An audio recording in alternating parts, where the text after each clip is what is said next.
E aí, pessoal, beleza? Saudade da escola? Saudade das minhas aulas? Saudade de vocês aí, galera do nono ano. Agora nossas aulas serão assim à distância, né? Estarei gravando aqui algumas videoaulas para a gente dar continuidade ao conteúdo, dar continuidade à matéria. E enquanto essa pandemia, né, está aí no mundo, então vocês vão se cuidando aí, lavando as mãos. Em breve a gente estará junto, se Deus quiser. Torcendo aí para isso não se alongar muito, né? O que a gente vai ver na aula de hoje, galera? Eu vou fazer uma revisão aí do que a gente já viu em sala de aula. A matéria de hoje não é novidade, vou falar sobre a demografia da Europa. Então, a gente já viu, a gente já estudou, mas como é um assunto interessante e as próximas matérias também vão falar um pouco disso, a gente vai dar uma retomada aí, beleza? Para deixar bem fixado. Então, a demografia da Europa, ela tá lá na página 22, ela começa na página 22 do livro, beleza? Vou estar sempre deixando aqui no rodapé do, do vídeo a página do livro para vocês irem acompanhando, beleza? O que é demografia? Demografia, então, está escrito aqui, ó, demografia estuda a população, beleza? Então, é basicamente o estudo da população, quando a gente fala de estudos demográficos. Aqui, basicamente, quando a gente fala de, né, demografia, está falando de crescimento populacional, de concentração populacional, alguns conceitos que a gente vai falar ali mais à frente, beleza? Então, para entender demografia, a gente tem que ficar ligado aqui a alguns conceitos. A gente já fez isso em sala de aula, já passei isso no quadro para vocês têm no caderno, mas, como eu disse, é uma revisão. Quais indicadores? População absoluta, entender que é o total de habitantes num território, num país. Né? Quando a gente tem uma população muito grande ou muito pequena, a gente diz, esse país é muito populoso ou pouco populoso, e está ligado aí à população absoluta. Né? Densidade demográfica ou população relativa, olhando aqui, a população relativa é diferente de população absoluta. População relativa está ligada aqui à densidade demográfica. O que é densidade demográfica? Número de habitantes por área. Aquela questão, se vai variar de acordo com o tamanho da área. Né? Geralmente países muito grandes, caso do Brasil, da Rússia, a densidade demográfica é pequena. Por quê? Depende do tamanho do território. Esses países têm territórios muito grandes. Beleza? Locais pequenos, geralmente você tem uma aglomeração maior. Então, geralmente países menores vão ter uma densidade demográfica maior. Densidade demográfica, então, se a gente tiver que calcular, a gente vai pegar a população e vai dividir pelo tamanho da área, e aí a gente vai ter a nossa densidade demográfica. No Brasil, gira em torno aí de 23, 25. Lógico, no geral, se a população fosse distribuída igualzinha. Coisa que não é. Né? A gente for pegar o Brasil, a gente vai ver que a nossa população está muito mais concentrada no litoral do que no interior. Então, algumas cidades brasileiras, a densidade demográfica chega aí a 800 habitantes por quilômetro quadrado. Né? Mas, no geral, se todo mundo fosse dividido igualzinho, daria a média aí de 25. Beleza? Quando a gente se está referindo à densidade demográfica, a gente vai usar o termo povoado. O local que é muito povoado ou pouco povoado é em relação aí à densidade demográfica. Beleza, pessoal? Qualquer dúvida, manda lá no WhatsApp, né? Tá lá no grupo, e aí eu vou tirando a dúvida de vocês e a gente vai conversando. Alguns outros indicadores importantes, taxa de fecundidade. Eu não coloquei essa aqui na aula, então é importante vocês ficarem ligados. Quando a gente fala de taxa de fecundidade, a gente está falando da média do número de filhos que a mulher tem ao longo da vida.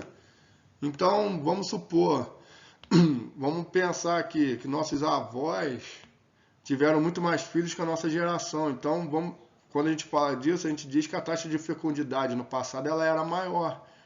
Vamos supor que a média de filhos era 7 filhos. Tinha gente que tinha 10 filhos, 8 filhos. Hoje a média ela caiu, né? Média de 1, 2 filhos por casal. Então a taxa de fecundidade ela diminui. Por que que diminui? Aí a gente vai entrar em vários outros porquês, né? Aí tem a questão dos métodos anticoncepcionais, a gente tem a questão do planejamento familiar, a questão do custo para criar os filhos, a mulher no mercado de trabalho. Então a mulher ela foi adquirindo um protagonismo muito maior do que tinha há anos atrás, principalmente quando ela ficava só em casa, era conhecida como a dona de casa, o homem trabalha fora, a mulher cuida dos filhos. Hoje não, a mulher ela adquire um protagonismo muito maior e com isso ela vê a necessidade de trabalhar, de estudar, e com isso ela vai deixando para ter filho mais tarde, vai ter menos filhos. A questão do custo para cuidar dos filhos também vai importando muito. Então isso aí é a taxa de fecundidade. Beleza? Taxa de natalidade e mortalidade, o próprio nome já deduz, né? A taxa de natalidade representa o número de nascimentos a cada 1000, taxa de mortalidade, o número de mortes a cada 1000. Quando a gente faz aí a diferença da taxa de natalidade para a taxa de mortalidade, a gente vai ter o que a gente vai chamar de crescimento natural vegetativo. O crescimento vegetativo, então, está ligado à diferença entre isso. Se nascer mais do que morrer, crescimento vegetativo positivo. Se morrer mais do que nascer, crescimento vegetativo negativo. É o que vai acontecer em alguns países da Europa, né? Tendo aí uma taxa de mortalidade maior, menos natalidade, e aí a população tende a cair, isso aí a gente vai ver mais para frente. E a questão das migrações, que a gente vai ver basicamente lá no terceiro capítulo, a gente não vai falar muito de migrações hoje, mas é uma questão muito importante, que também tem a ver com demografia.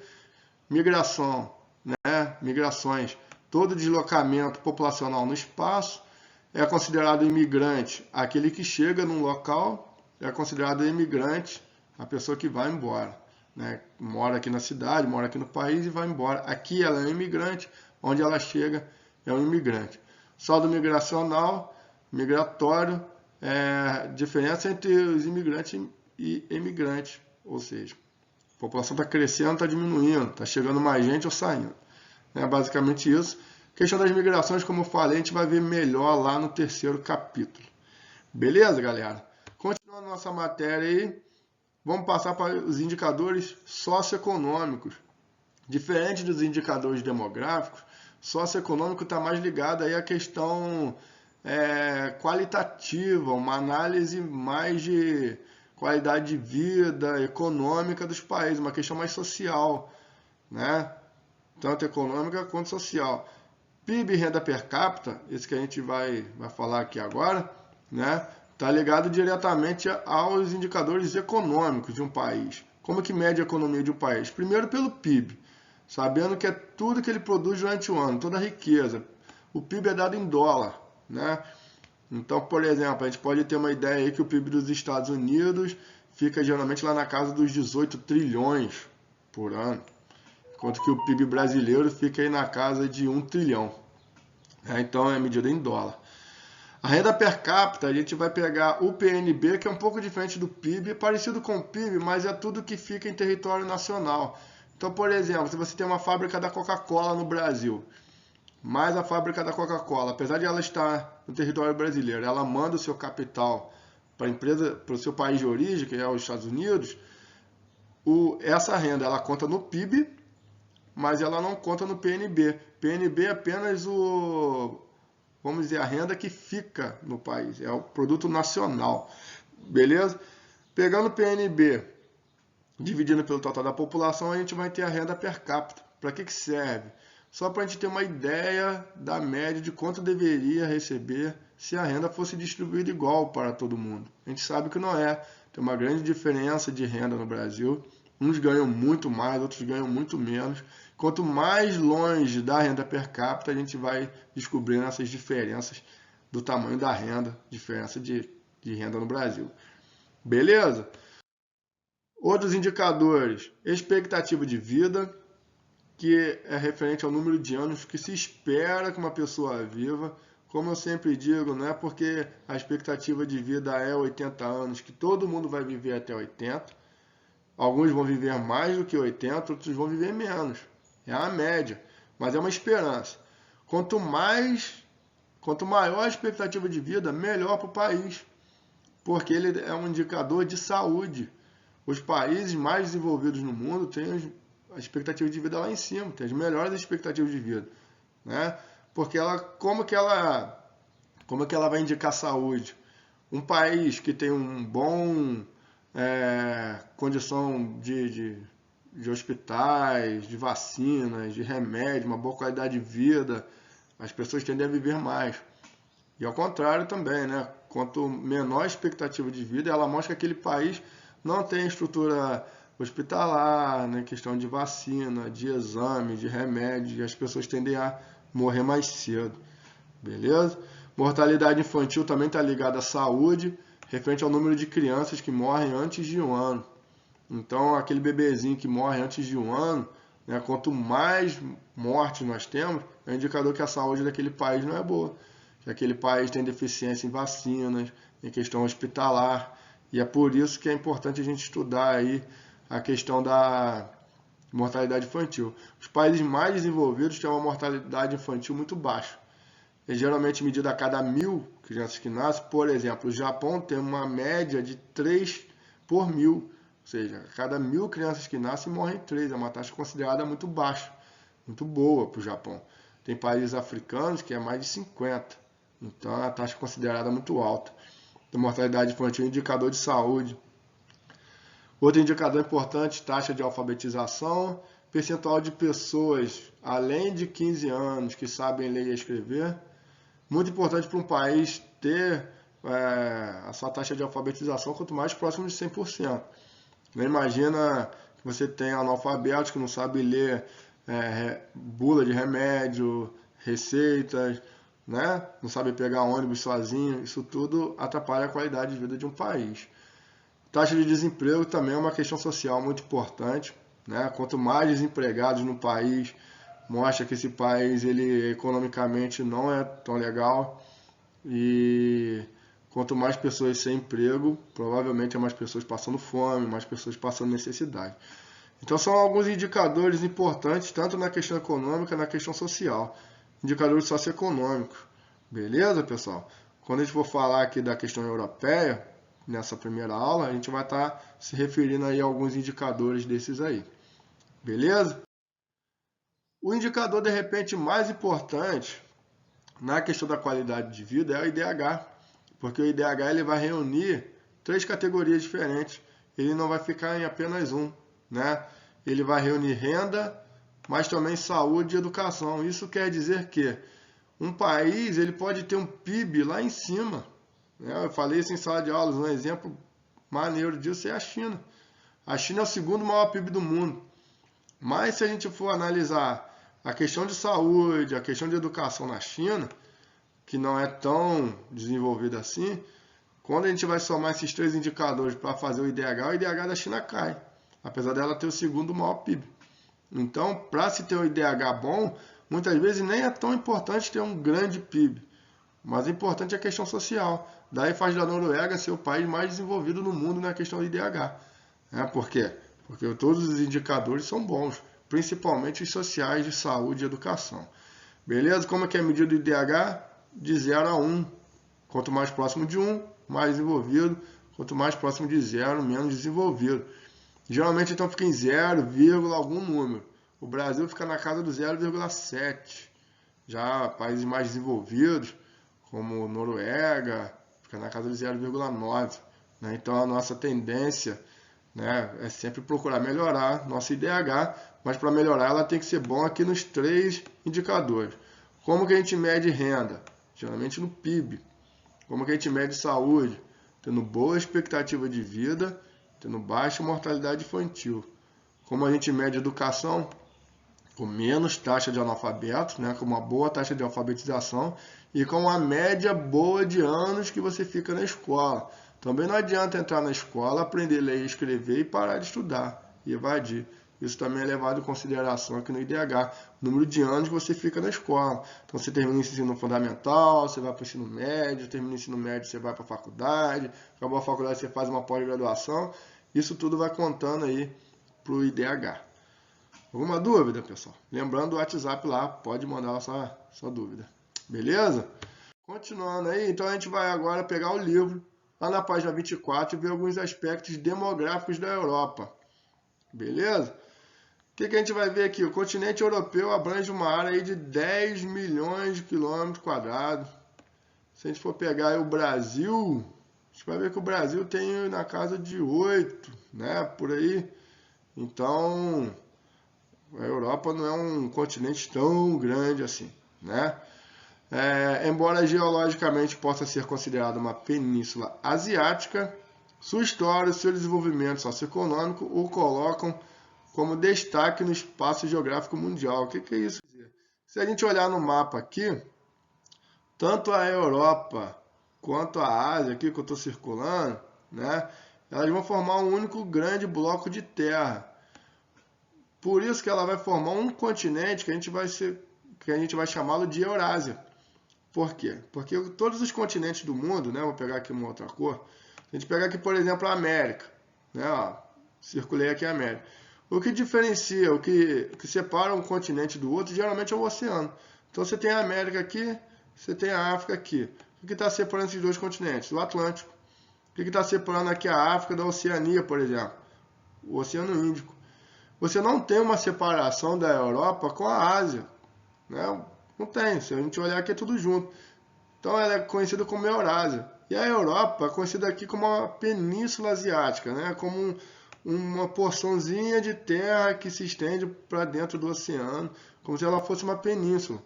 Só que as diferenças culturais, econômicas, elas vão separar aqui, ó, que a gente vai chamar de Ásia e de Europa. Essas diferenças socioeconômicas, culturais são muito grandes, né? E aí a gente vai ter então um continente europeu e o continente asiático, por mais que sejam juntos aí fisicamente. Depois nós vamos estudar mais para frente o que separa, né? A gente vai ver aqui os Montes Urais, o Mar Negro e por aí vai. A grande ideia aqui é entender que, apesar de ser um grande bloco de terra só, Ásia e Europa, a gente divide por diferenças culturais, principalmente, étnicas, beleza? Falando da Europa, então a condição atual da população europeia no que se refere tanto aos laços culturais quanto às condições sociais e econômicas é fruto de um longo processo histórico. O que isso quer dizer? Que a boa qualidade de vida da Europa, né? A gente vai ver os melhores países do IDH, se a gente pegar a lista do IDH, a gente vai ver que a maioria dos países europeus estão lá em cima. Que esse grande processo socioeconômico bom, de bom desenvolvimento, está ligado muitas vezes ao processo histórico. Que processo histórico? Colonização, né, galera? Lembrando aí que a Europa foi o grande continente colonizador de praticamente todos os outros. A América sofre, né, colonização da Europa, a África, os países asiáticos, né, alguns deles, e a Oceania. Então os europeus vão ser grandes exploradores de outros continentes. Isso vai afetar a economia deles, muitos vão ter uma economia robusta graças a esse período de colonização. Pode deixar isso para trás.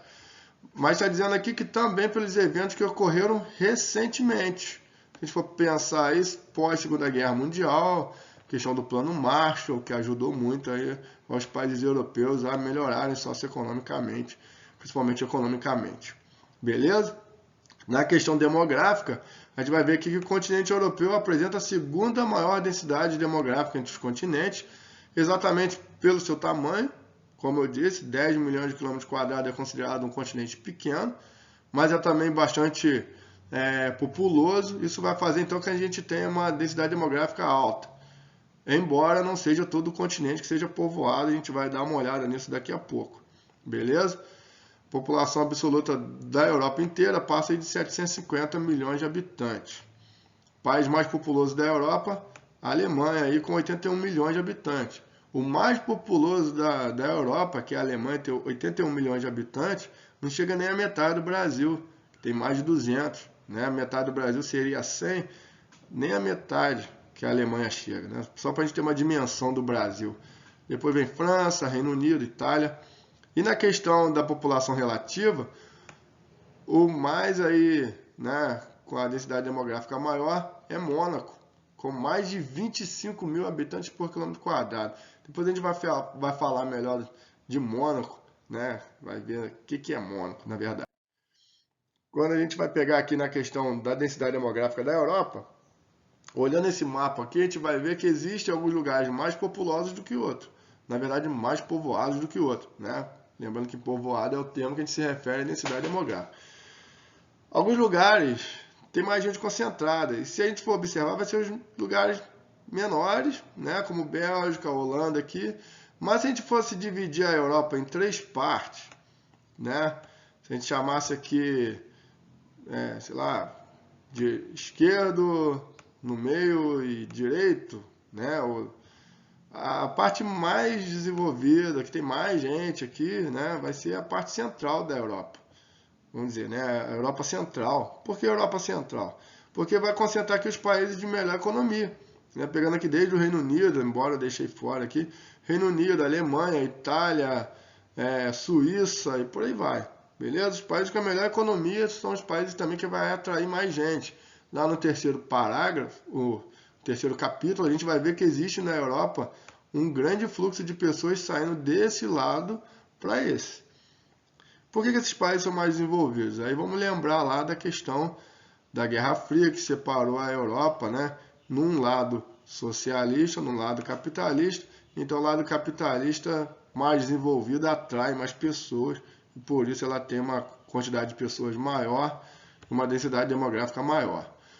Outra questão importante da gente olhar também aqui na questão da densidade demográfica é a Rússia. Por que será que a Rússia tem uma densidade demográfica baixa? Devido ao seu tamanho, é o país mais extenso do mundo, né? Então isso faz diferença. E quando a gente olha aqui para o norte, a gente vai ver alguns países com densidade demográfica mais baixa, como Islândia, Noruega, Finlândia. Por que esses países têm uma densidade demográfica menor? Principalmente devido aí ao clima, né? Quando a gente olha aqui, ó, os aspectos naturais, principalmente aí o clima, que vai fazer com que a Europa seja menos povoada no norte e mais povoada ao sul. Beleza? Lembrando aí que, né, olhando a questão de Mônaco, o que seria Mônaco? Né, o local mais povoado da Europa. Uma partezinha, uma pequena parte aqui da França, né, galera, que está aqui aumentada para a gente, é uma cidade, um principado bem pequeno, e daí tem uma grande concentração populacional. Como eu disse, a densidade demográfica está ligada aí ao tamanho do território. Beleza? Vamos falar aqui da pirâmide etária. Eu falei isso em sala de aula, mas para a gente retomar alguns conceitos. O que é a pirâmide etária? A gente vai dividir isso aqui, né, em 2 lados. Geralmente, de um lado, homem, do lado esquerdo, homem, do lado direito, mulheres. E a gente vai dividindo aqui por intervalo de idade, geralmente de 0 a 4, de 5 a 9 e por aí vai. Então, para entender melhor aqui a pirâmide etária, vamos dividir a pirâmide etária em 3. A gente vai entender que aqui fica basicamente as crianças e jovens, né? Aqui os adultos e aqui os idosos, né? Tentando fazer melhorzinho aí. Beleza? Aqui o meu J ficou sinistro, mas é o J de jovem. O que isso indica? Quanto mais, vamos chamar isso aqui de base, né? Bom, B de base, vamos chamar isso aqui de meio, vamos chamar isso aqui de topo da pirâmide. Quanto maior é a base, mais larga é a base, quanto maior o número de jovens que nós temos, isso aqui está ligado geralmente aqui à taxa de quê? Natalidade, não é isso? Quanto mais natalidade, maior é a base. Show? O topo da pirâmide está ligado geralmente ao quê? Aos idosos. E geralmente está ligado aqui a quê? A expectativa, né? Ó, expectativa de vida. Beleza? Quanto maior é o nosso topo, maior a expectativa de vida. Quanto menor, mais estreito é o topo, menor a expectativa de vida. E nosso meio da pirâmide aqui, que é a nossa questão dos adultos, está ligado aqui à nossa PEA. Lembra da PEA? População economicamente ativa. São as pessoas que trabalham, são as pessoas que vão sustentar tanto o topo, já que os idosos, os aposentados não trabalham mais, e vai sustentar aqui a nossa base, já que crianças e jovens geralmente não trabalham, né? trabalho infantil, inclusive, é crime. Então, esse é o desenho da nossa pirâmide. Base, o corpo, o meio ou o cume, né? A base representando a população jovem, a parte no meio a população adulta e o cume os idosos, aí a expectativa de vida. Duas pirâmides etárias aqui para a gente entender que o formato dela, só de olhar o formato já vai nos dar para a gente algumas coisas importantes. Então, por exemplo, quando a gente olha para a África, a gente vê que ela tem um formato exatamente de pirâmide, né? Daí o nome pirâmide etária porque ela faz esse desenho de pirâmide. Clássico de países subdesenvolvidos, com base larga e topo estreito, menos topo e mais base. Quando a gente olha para a pirâmide etária da Europa, aqui a gente vai ver que é diferente. A gente tem mais topo e menos base. Isso significa que a gente tem menos natalidade e maior expectativa de vida. Isso quer dizer então que a gente vai ter na Europa mais idosos muitas vezes do que jovens e crianças. Isso é bom ou ruim? Depende. A gente vai analisar isso daqui a pouco. Olhando no livro aí lá na página 28, a gente vai ter uma ideia das pirâmides etárias da Europa. A pirâmide etária da Europa, então, em 1950, ela era mais parecida aqui com uma pirâmide de país subdesenvolvido. O que ela foi acontecendo? Se transformando. Se a gente pegar só aqui a base para dar uma olhada, a gente vai ver que, na verdade, foi acontecendo o quê? Encurtando. Né? Em 50 anos ela encurtou. Isso quer dizer que a natalidade na Europa diminuiu. Qual que é a tendência para 2050? Diminuir mais ainda. Em compensação, o que foi acontecendo com o topo aqui das pirâmides etárias da Europa? Foi aumentando. Né? A tendência é que 2050 seja maior ainda que em 2000. Isso quer dizer que o número de idosos está aumentando. Isso porque a expectativa de vida está aumentando.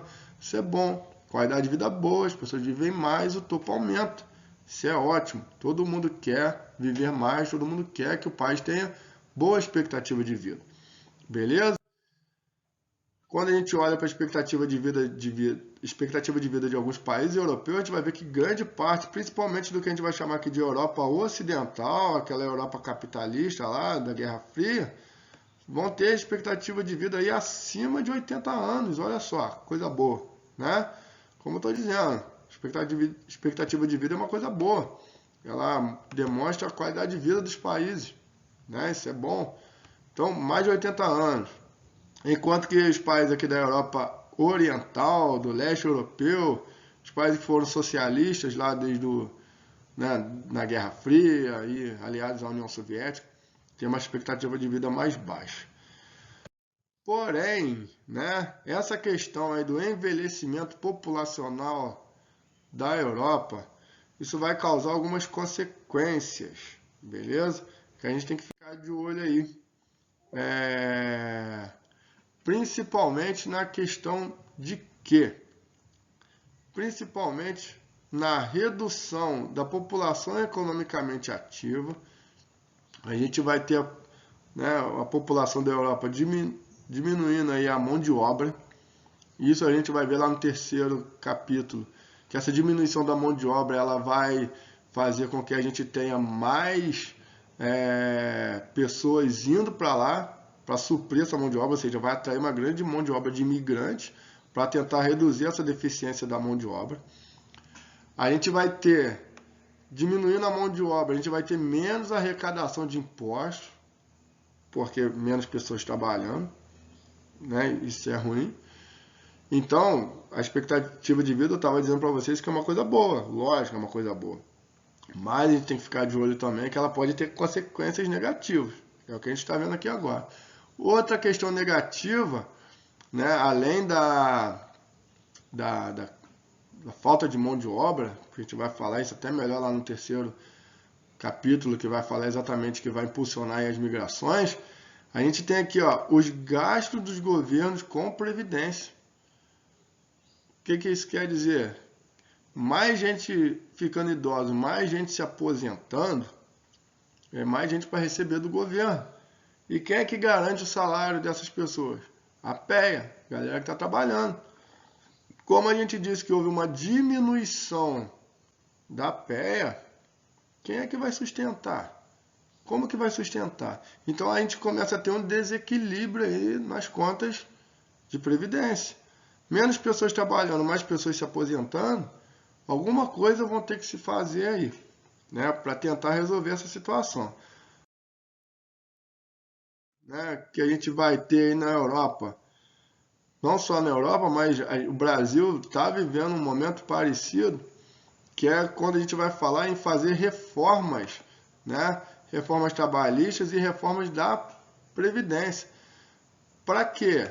Com medidas de elevar a idade mínima de aposentadoria. Se as pessoas estão vivendo mais, né?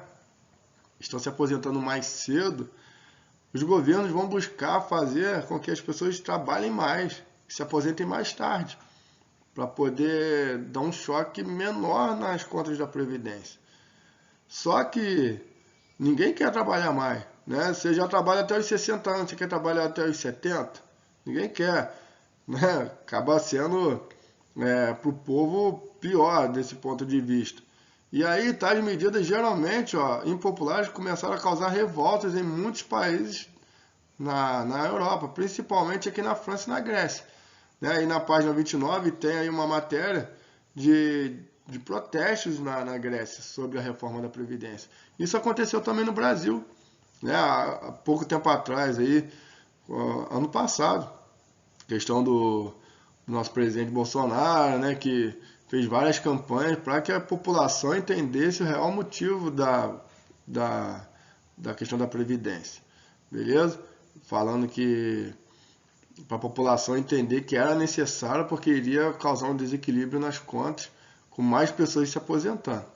Então é uma questão que acontece no Brasil, mas acontece em outros países também, e na Europa principalmente.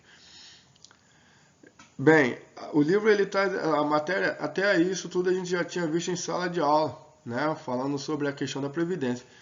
Eu quero chamar a atenção, antes da gente encerrar essa primeira videoaula aqui de grande revisão dessa matéria, sobre um assunto que está em alta, que vai exatamente de encontro a essa questão da Europa, desse envelhecimento populacional na Europa, que é a questão da grande quantidade de mortes causadas pelo coronavírus na Itália, na Espanha principalmente. Por que será que esses países têm uma taxa de mortalidade tão alta do coronavírus em relação aos outros países? Por exemplo, a China, que é o país mais populoso do mundo, ficou para trás, né, da Itália, por exemplo. Um dos grandes motivos que ajuda a gente a explicar, claro que não é o único, e também a gente não deve olhar como, colocar como os culpados fossem os próprios idosos, mas a grande quantidade de idosos nesses países, e a gente já viu nos noticiários que, infelizmente, né, os idosos são grupo de risco na questão do coronavírus, e os idosos, né, sendo grupo de risco e sendo maioria, justifica a grande quantidade de mortes que a gente tem na Itália, quase todos os dias, 600, 700, 800 mortes, né? Então, é só, né, uma justificativa, não é nada para a gente olhar os idosos como, tá morrendo só idoso. Não, nem isso. Mas é para a gente conseguir entender, né? Como que a geografia, estudo demográfico, ajuda a gente a entender algumas coisas que estão acontecendo, né? Por que isso ajuda a gente a fazer previsões, né? Entender algumas características de alguns lugares, como o espaço europeu, principalmente, né? Então é importante a gente entender. Então a gente estuda isso aqui não é só para estudar para passar na prova, né? Muitas vezes agora, principalmente agora que está em alta, a gente pode relembrar lá da aula de geografia e falar, poxa, faz sentido.